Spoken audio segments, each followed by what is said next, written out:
Pemimpin hebat tidak memimpin dengan kata-kata, tapi dengan aksi nyata. Halo semuanya, nama saya Michael. Selamat datang di channel saya, Sikutu Buku. Kali ini saya akan bahas buku The Hero Factor karya Jeffrey Hazlitt.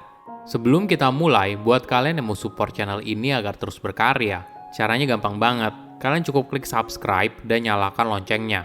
Dukungan kalian membantu banget supaya kita bisa rutin posting dan bersama-sama belajar di channel ini. Buku ini membahas bagaimana menjadi seorang pemimpin yang hebat dan menciptakan budaya perusahaan. Di era sekarang, pemimpin juga harus ikut beradaptasi. Jika di zaman dulu memimpin dengan marah-marah masih menjadi hal yang lumrah, di masa kini praktek tersebut membuat perusahaan sulit berkembang. Seorang leader diminta untuk menjalankan apa yang mereka katakan. Sangat sulit berharap sebuah perusahaan akan berubah apabila tidak dimulai dari pucuk pimpinannya. Misalnya perusahaan punya budaya untuk peduli. Apakah pemimpinnya sudah peduli dengan karyawan yang ada di bawahnya? Apakah dia memperhatikan kebutuhan para karyawannya? Hal sederhana ini merupakan contoh nyata yang akhirnya bisa ditiru oleh para karyawannya. Ingat, seorang leader tidak memimpin dengan kata-kata, tapi dengan aksi nyata. Saya merangkumnya menjadi 3 hal penting dari buku ini. Pertama, fokus seorang pemimpin yang hebat. Mana yang lebih penting sebagai pemimpin? Apakah keuntungan perusahaan atau karyawan? Penulis beranggapan pemimpin yang hebat tidak memilih dari 2 hal tersebut karena sama pentingnya. Kita tidak bisa mengorbankan satu hal demi hal lainnya. Maksudnya begini, sebuah bisnis pasti butuh keuntungan untuk bertahan hidup. Tapi di sisi lain, karyawan juga punya peran yang sangat penting dalam memastikan keuntungan itu tetap masuk ke dalam perusahaan. Pada tahun 2009, penulis diundang untuk hadir dalam sebuah konferensi tahunan bernama Hero Partners, sebuah klub nasional yang isinya adalah para pemimpin dari berbagai perusahaan yang sedang berkembang dengan cepat. Saat itu, penulis merupakan Chief Marketing Officer dan kagum atas nilai yang dianut oleh klub tersebut. Hingga pada tahun 2016, penulis memutuskan untuk membeli perusahaan tersebut. Apa yang menarik dari klub itu? Fokus pemimpin yang berbeda. Mereka tidak hanya fokus pada konsumen dan pemegang saham, tapi di sisi lain, seorang pemimpin juga perlu fokus untuk melayani karyawan, masyarakat, dan juga lingkungan. Mungkin kamu sering dengar kalau perusahaan harus punya nilai-nilai perusahaan. Namun biasanya nilai-nilai itu hanya ditulis dan dipajang. Tapi apakah nilai tersebut benar-benar dijalankan dalam kehidupan sehari-hari? Ada sebuah contoh yang menarik. Pada tahun 2018, Starbucks menutup 8.000 tokonya di siang hari selama 1 hari untuk memberikan pelatihan kepada karyawannya agar tidak rasis. Kenapa? Karena sebulan sebelumnya, 2 orang Afrika Amerika ditangkap di Starbucks karena manajer toko tersebut menelpon polisi dan melaporkan kalau kedua orang itu menolak untuk meninggalkan toko. Padahal kedua orang itu hanya menunggu satu teman yang lain sebelum melakukan pembelian. Tidak hanya aksi dari manajer toko itu merupakan aksi yang rasis, tapi di sisi lain, manajer toko itu tidak menjalankan nilai-nilai yang dianut oleh Starbucks sebagai tempat bagi konsumen untuk berkumpul, duduk santai, dan sebagainya. Ini merupakan pelanggaran yang serius. Ketika perusahaan sibuk bercerita kepada masyarakat soal nilai yang dianutnya, jangan lupa, kalau karyawannya sendiri harus menjadi orang pertama yang bisa menjalankan nilai-nilai itu dengan baik. Kedua, budaya kerja perusahaan yang hebat. Untuk mengubah sesuatu, kamu tidak bisa sendirian. Apalagi untuk mencapai hal besar, kamu perlu dukungan orang yang ada di sekitar. Di dalam sebuah perusahaan atau organisasi, biasanya kita perlu membangun sebuah budaya kerja.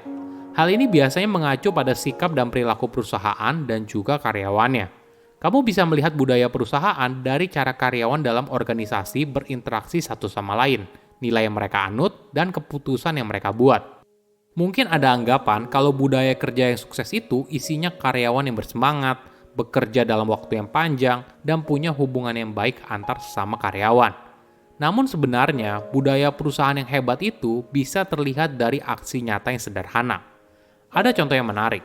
Suatu hari, penulis diundang untuk keliling kampus yang bernama High Point University, sebuah kampus yang terletak di North Carolina.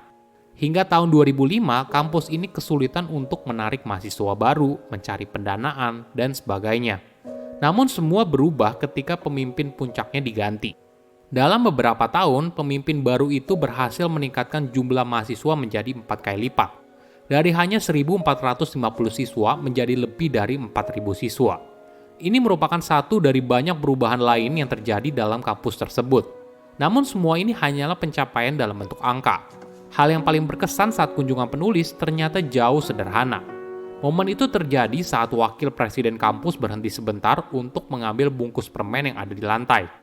Ketika penulis melihat seorang karyawan dengan level yang tinggi melakukan hal tersebut, penulis bukan hanya baru sadar, tapi juga merasakan langsung bagaimana budaya kerja dalam kampus tersebut. Tentu saja, wakil presiden tidak bertugas untuk memungut sampah yang ada di lantai. Dia juga tidak diharapkan untuk melakukan hal tersebut. Tapi kenapa dia melakukan hal itu? Jawabannya sederhana, karena wakil presiden sangat peduli atas kampus tempatnya bekerja dan membuat tempat itu bersih merupakan salah satu cara agar para tamu nyaman berkunjung ke sana. Ini merupakan pelajaran yang berharga.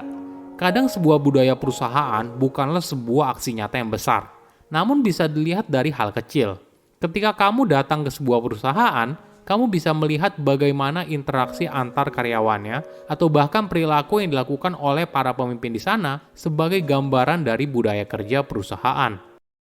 Ketiga, karakter seorang pemimpin hebat. Menjadi seorang pemimpin bukanlah pekerjaan yang mudah. Apa yang kamu lakukan punya dampak yang besar bagi hidup orang lain. Mungkin istilahnya, with great power comes great responsibility. Ini yang menurut saya sering dilupakan. Banyak orang ingin karirnya naik atau jadi pebisnis yang sukses. Tapi yang mereka lupa ketika posisi mereka di atas, mereka tidak boleh hanya mementingkan dirinya sendiri.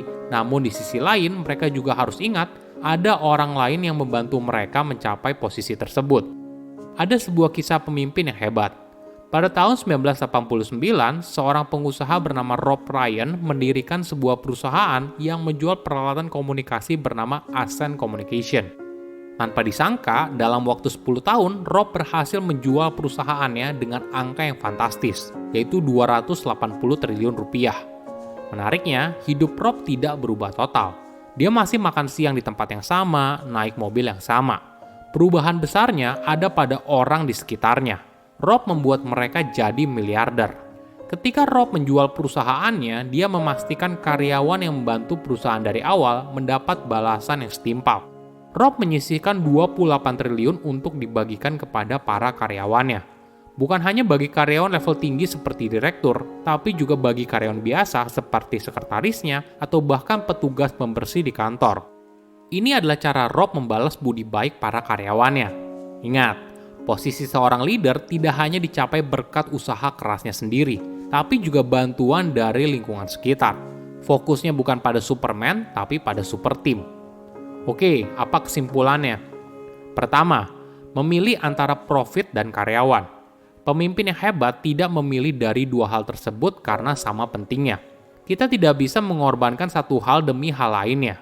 Maksudnya begini, sebuah bisnis pasti butuh keuntungan untuk bertahan hidup. Tapi di sisi lain, karyawan juga punya peran yang sangat penting dalam memastikan keuntungan itu tetap masuk ke dalam perusahaan. Kedua, aksi nyata budaya perusahaan dari hal kecil. Kadang sebuah budaya kerja perusahaan bukanlah sebuah aksi nyata yang besar, namun bisa dilihat dari hal kecil. Ketika kamu datang ke sebuah perusahaan, kamu bisa melihat bagaimana interaksi antar karyawannya atau bahkan perilaku yang dilakukan oleh para pemimpin di sana sebagai gambaran dari budaya kerja perusahaan. Ketiga, menjadi pemimpin yang hebat. Banyak orang ingin karirnya naik atau jadi pebisnis yang sukses. Tapi yang mereka lupa ketika posisi mereka di atas, mereka tidak boleh hanya mementingkan dirinya sendiri. Namun di sisi lain, mereka juga harus ingat ada orang lain yang membantu mereka mencapai posisi tersebut. Fokusnya bukan pada Superman, tapi pada super team. Silakan komen di kolom komentar pelajaran apa yang kalian dapat ketika baca buku ini. Selain itu, komen juga mau buku apa lagi yang saya review di video berikutnya. Saya undur diri, jangan lupa subscribe channel YouTube Sikutu Buku. Bye-bye.